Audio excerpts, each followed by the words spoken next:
लड़की को ले जाओ, भोली लड़की समझ के इसके साथ वीडियो शूट कराओ, फिर बोलो कि अरे यार हमको नहीं तुम्ही को मिलेगा। ऐसे कर करके उसको एक कुआं बना दो। ऐसे भी होते हैं जो लड़ते लड़ते 20 साल भी लगा देते हैं, लेकिन अंत में जजमेंट लिए बिना बैठते नहीं। हम उन लोगों में लाखों लोग जानना चाह रहे हैं आखिर ये चांदनी के डेथ की वजह। उनके मदर, उनके जो सिस्टर हैं वो भी एक्यूज्ड हैं। हाँ, मदर सिस्टर एक्यूज्ड हैं, फादर भी एक्यूज्ड हैं। मिल के उस घर में सबने मिल के उसको मारा है, मोबाइल बंद करके फिर उसको मारा है। किसी ने उसको बचाने का या किसी की बेटी की होने का रहम नहीं किया, एक लड़की होने का रहम नहीं किया। हॉस्पिटल में प्रतीक बिल्कुल नहीं आया, बिल्कुल नहीं आया। हम लोग उसको इन्फॉर्मेशन दिया तो भी नहीं आया। क्या बोला वो? हमने उसको बोला कि चांदनी जिंदा रहनी चाहिए, नहीं तो समझ जाना तुमको उसको छोड़ना था तो छोड़े क्यों नहीं, मार के क्यों भेजे। अगर उसको कुछ हुआ तो हम तुमको नहीं छोड़ेंगे। आपने ये चीज़ कहा उसको? ये चीज़ हमने उसको क्या बोला वो? प्रार्थना कर रहे हैं। क्या कर रहे हैं? प्रार्थना कर रहे हैं। प्रार्थना कर रहे हैं। हमने अपने लिए भाई साहब प्रार्थना कर रहे हैं तो पहले ही इसकी अभी जान जा रही है तो आप कहाँ हैं? प्रार्थना तो बाद में कीजिएगा। सबूत, उसका जवाब सबूत ही देगा। मेरा पास जो सबूत है वो क्या किया है। जब पूछा नहीं कि आप यहाँ पे क्यों नहीं हैं? क्योंकि वो मार के हमको लगता है उस समय आउट ऑफ टाउन था। आउट ऑफ टाउन था तो रिस्पॉन्सिबिलिटी किसकी है? वाइफ समझ रहे हैं या कुछ और समझ रहे हैं? वाइफ कहाँ समझ रहे हैं, उसको तो लाश बना दिया था। अब उसका हालत नहीं देखा। अगर हम उसका वीडियो देते तो आप तुरंत जल्दी यहाँ पे पहुँचिए, नहीं तो फिर वो पहुँच के सेटिंग करके वहाँ भी मार देता। किसको मारता? चांदनी को। वो चांदनी को वहाँ से बचा कर लाए, लेकिन मारता हॉस्पिटल में भी वो मार देता। वो अपने पीछे सबूत को जिंदा रहने नहीं देता। जितना बुरी स्थिति में हम लोग जब पहुँच गए फिर भी मारता हो? हाँ, नहीं, वो किसी को बुला के मारता, वहाँ भी वो अपना धौंस दिखा के मार देता। हम इसीलिए बोले कि अपना ख्याल रखना कि अगर चांदनी को कुछ हो गया तो तुमको भी नहीं छोड़ेंगे। बताइए कि आप लोग वहाँ पहुँच गए तो आपसे डर रहा था, आप लोगों से नहीं मिलना चाह रहा था या आप लोगों से बात नहीं करना चाह रहा था? करतूत से डर रहा था और इसीलिए वो फरार था 15 ही तारीख से। उसने जो उसको घटना को अंजाम देना था दे दिया और 15 ही से फरार था। इंस्टेंट जब इस तरह की हालत बन गई तो आप लोगों ने तुरंत अप्रोच क्यों नहीं किया? इन्वेस्टिगेशन, पुलिस, ये वो था फर्दर? जैसे ही बहन का पता चला वो एडमिट है, हम पुलिस महिला थाना को फ़ोन कर दिए। आपने महिला थाना फ़ोन करके मेरी बहन को हमको रिकवर करवाई। नहीं तो फिर क्या एक्शन हुआ महिला थाना से? महिला थाना ने बोला है कि इसका पति कहाँ है, उसको डांटा है और हम लोग को लड़की को हैंड ओवर किया और बोला इसके अच्छे अस्पताल ले जाओ, यहाँ नहीं बचेगी। बाकी मेरा काम है, हम करेंगे। उसके बाद हम उसको पारस में एडमिट किए। वो नहीं किया, कुछ नहीं किया। वो कुछ नहीं किया। उसका तो ससुराल वाला फॉलो भी नहीं किया पीछे से कि जा रही है तो चलो हम भी चलते हैं। छोड़ के हॉस्पिटल से फरार हो गया। फरार हो गया बिल्कुल। अभी भी वो घर से अपना फरार है, पूरे परिवार को लेकर वो फरार है, घर बंद करके। जो न्यायिक सेवा के जो जुडिशल जज जो होते हैं उनसे क्या गुहार लगाएंगे, क्योंकि वही आप लोगों को गुहार लगाएंगे कि ये इस सम्मानजनक पद के लायक नहीं है। ये व्यक्ति पे कभी भी इस इतने बड़े पद को देने का कोई मतलब नहीं बनता है। ये आगे जुडिशरी के और न्याय के साथ खिलवाड़ कर सकता है। तो ऐसे व्यक्ति को इतने सम्मानजनक पद पे रहने का अधिकार नहीं है। जांच पड़ताल तो बहुत तीव्र होनी जरूरी है। जांच पड़ताल तीव्र होनी जरूरी है और इन पर त्वरित कार्रवाई की ज़रूरत है। इमीडिएट एक्शन इस पर नहीं लिया गया तो ये अपने रसूख का फ़ायदा उठा के इस केस को दबा देगा। पहले भी बोले गांजा रखवा देंगे, मरवा देंगे। लेकिन एडवोकेट साहब से जो मेरी बात हुई है वो कह रहे हैं कि कौन रसूख होता है, कौन जुडिशल मजिस्ट्रेट होता है? राष्ट्रपति प्राइम मिनिस्टर के लिए लॉ बना हुआ है, वो गलत करेंगे जेल की सलाखों के पीछे जाएंगे तो इतना बड़ा पद का क्या मतलब है? मतलब उन्होंने सीधा कॉन्फिडेंस में कहा कि वो गलत किए हैं, जेल में जाएंगे। यही सोच के हम लड़ने आए हैं कि न्याय सबके लिए बराबर है। और ये शायद प्रतीक को नहीं पता था, अपने आप को ओवर लॉ सर्वा समझते थे।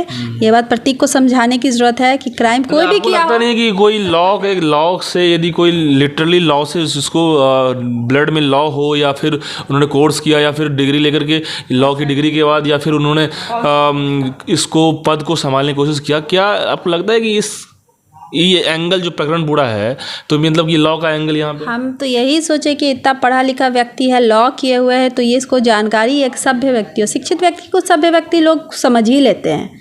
लोगों का कमेंट ये भी है कि आप जज समझ के जज को इंसान को समझिए ना, जज को क्यों समझे? जज समझ के, बड़े आदमी समझ के क्यों शादी के? लोग ये भी कह रहे हैं। नहीं, बड़े आदमी को समझ के हम शादी नहीं किए। अगर वो बड़े हैं तो हम छोटे नहीं हैं। हम बराबरी में शादी किए हैं। हम ऐसा नहीं कि हम अंबानी के घर में चले गए। चांदनी को वो डिज़र्व करते थे तो चांदनी भी डिज़र्व करती थी। अगर जज वो नहीं भी होते, कुछ भी होते, किसी से तो शादी करते ना। ऊपर और नीचे क्या होता है, शादी शादी होता है, मन मिलने पर शादी होता है। इसमें जज होने पर क्या होता है, ये कुछ भी हो सकते थे। इससे क्या मतलब, शादी तो दो लड़का लड़की के बीच का। हाँ, माँ बाप ये जरूर सोचता है कि बेटी की सिक्योरिटी है कि नहीं, और लड़का ही सोचता है, लड़की की फैमिली सोचती है लड़की ठीक है कि नहीं, लड़की के लिए अच्छा जीवन साथी होगा कि नहीं, ये देख के शादी होता है। आपको लगता है नहीं जो आपके साथ घटना होगी, आपकी बहन चली गई, तो कितना भी बड़ा पोस्ट हो, पोस्ट पे ना जाए, इंसानियत पे जाए? देखिए, पोस्ट पे ना जाए, इंसानियत पे जाए, ऐसी बात हम नहीं कहेंगे, क्योंकि और भी जुडिशियल मजिस्ट्रेट होंगे, न्याय बहुत एमएलए होंगे। इंसानियत में तो सबका आ जाता है ना। इंसानियत किसी का पोस्ट से डिसाइड नहीं हो सकता है। मैं वही कह रहा हूँ। एक बड़ा आदमी भी आपको बुरे स्थिति में ला सकता है, और एक छोटा आदमी भी हाथ खींच के उठा सकता है। वो इंसान किसी भी पद पे रहता, अगर वो जुडिशियल मजिस्ट्रेट नहीं भी रहता तो भी वो गलत ही होता। करने की बात आ रही है कि पोस्ट डजंट मैटर, इंसानियत सबसे पहले प्राथमिकता देनी चाहिए। मान लीजिए कि सपोज़ कीजिए कि पोस्ट इनके पास IAS हैं, कलेक्टर हैं, सेक्रेटरी लेवल के हैं, DGP हैं, अब इंसानियत उनमें है तो सब कुछ है, नहीं है तो कुछ नहीं है। हाँ, न्यायपालिका में और भी लोग हैं, इन्हीं के समकक्ष होंगे, इन्हीं का फ्रेंड होंगे, कलीग होंगे, तो वो ऐसे नहीं होंगे। हम एक व्यक्ति से पूरे लोग समाज पे कैसे उंगली उठा सकते हैं?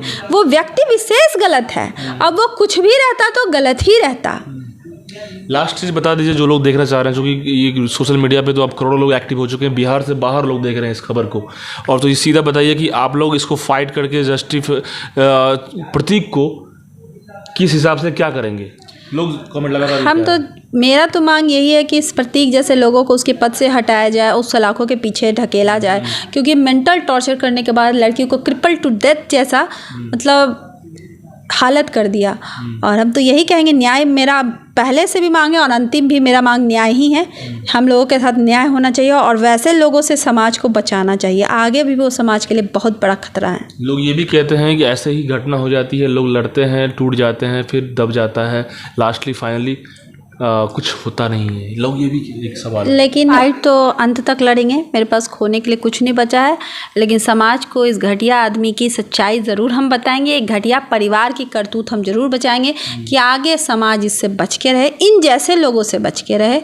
यही हम दुनिया को दिखाना चाहते हैं कि कैसे लड़की को शादी करने के बाद टॉर्चर करके मार दिया जाता है 1 साल के अंदर, ये बताना चाहते हैं। और पहले से ये अच्छा रूप दिखा के, अपना वन साइडेड फेस दिखा के लड़की और लड़की वाले परिवार को झांसा देते हैं, बाद में लड़की को इतना तरपाते हैं कि वो मर जाए। इस सब बहुत लोगों ने कहा कि जब इतने पैसों की डिमांड दहेज के लिए करते हैं, लालची होते हैं, तो आपने शादी क्यों किया? बहुत शादी के पहले डिमांड नहीं था, बाद में डिमांड हुआ। कहा ना कि एक सिस्टमैटिक वे में हुआ है, दहेज लेना और देना नहीं हुआ है, सिस्टमैटिक वे में फंसाया गया है।